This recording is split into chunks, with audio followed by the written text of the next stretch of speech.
They didn't walk out when Iran's president stood up to speak.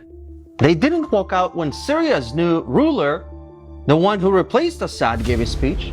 They didn't walk out when representatives from regimes that murder their own people in the streets took the stage. But when Netanyahu, a Jewish prime minister, took the podium to tell the world what happened on October 7th, that's when they walked out. Let that sink in. They sat for Iran. They sat for Turkey's dictator. They sat for countries where women are beaten and journalists disappear. But they couldn't handle a Jewish leader saying, "We will never let this happen again."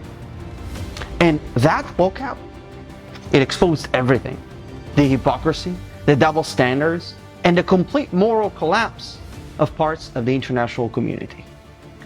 We all saw how the president of France, Macron, rushed to shake hands with the president of Iran that still executes people for protesting against their regime. The man who leads the #1 sponsor of terror on planet Earth. He got a handshake from a leader in the free world. Let me ask you something. What kind of a world do we live in where Iran gets handshakes and Israel gets walkouts? The empty hole during Netanyahu's speech tells the whole story, actually. It is not Israel that's isolated. It's truth itself. Nations forgot about October 7th, and we didn't. Look, Netanyahu wasn't there to win over the champagne crowd at the UN. He came with one mission: to tell the truth. This is not an indictment of Israel. It's an indictment of you. It's an indictment of weak-kneed leaders who appease evil rather than support a nation whose brave soldiers guard you from the barbarians at the gate. They're already penetrating your gates. When will you learn? You can't appease your way out of jihad, and you won't escape the Islamist storm by sacrificing Israel. To overcome that storm, you have to stand with Israel. But that's not what you're doing.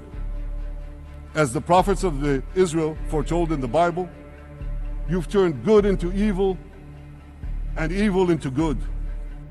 He reminded the world Israel is not just fighting for itself, it's fighting the same radical forces that threaten all of us. Iran, Hezbollah, Hamas, the Houthis, they chant death to America, not just death to Israel.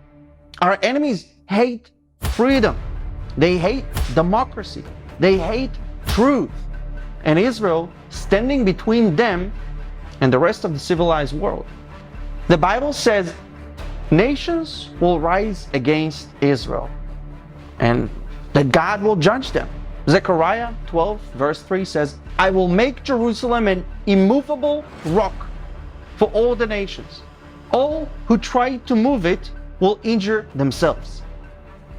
And if that's not enough, Isaiah 60 verse 12 says, "The nation or kingdom that will not serve you, Jerusalem, will perish. It will be utterly ruined." So to the nations who walked out, you think you're making a political statement? You're making a spiritual one. You're not just rejecting Israel, you're challenging God. And that never ends well.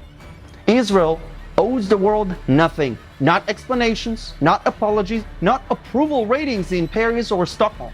You don't need to clap for us. You just need to get out of the way when we defend ourselves. Because while the West plays politics, Israel is doing what every sane country would do: eliminate the threat. And also, remember the Paris attacks in 2015? When ISIS terrorists murdered 130 innocent people in cold blood. And how did France respond? With diplomacy? With restraint? No. They bombed Syria within 24 hours. Fighter jets flattened ISIS targets in Raqqa. Their defense minister didn't call for negotiations. He said, "We must destroy ISIS." And the world applauded. No protests, no UN walkouts, no BBC panels questioning France's morality. Because everyone understood, you don't negotiate with terrorists, you eliminate them. But when Israel is attacked, Suddenly, we're told to take the high road, to show restraint, to talk it out with Hamas, which is just another version of ISIS, by the way. Why does France get to fight terror, but Israel is told to compromise with it?